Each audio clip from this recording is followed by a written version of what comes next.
هذه المرأة يذكر زوجها وقد نجاه الله سبحانه وتعالى أنه كان وزوجته في الكبينة وقد أدوا فريضة الحج ورجعوا.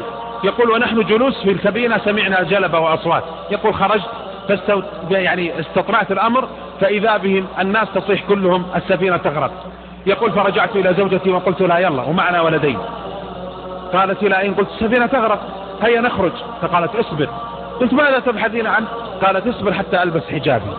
يقول فوالله ما وافقتني في الخروج حتى ارتدت حجابها كاملا، ثم خرجت معي وفي يدي ولداي وقد جعلت ذراعها حول ذراعي وأنا أسرع والناس يسرعون، وهي تقول لي في تلك اللحظات يا فلان. قلت نعم. قالت انت راضي عني؟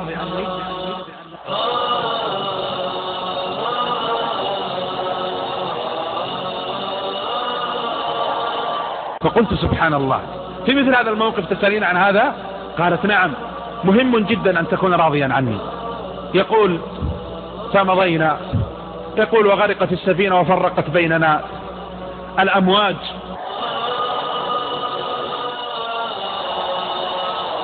وبعد ذلك جئنا فبحثت في الناجين فلم أجد لزوجتي أثرا، فقالوا تعالوا انظروا في من هلك. يقول فبحثت بين الذين ماتوا فوجدت زوجتي قد لقيت ربها، ولكن والله إني وجدتها بحجابها لم يظهر منها شيء، لم يظهر منها شيء، لم يظهر منها شيء.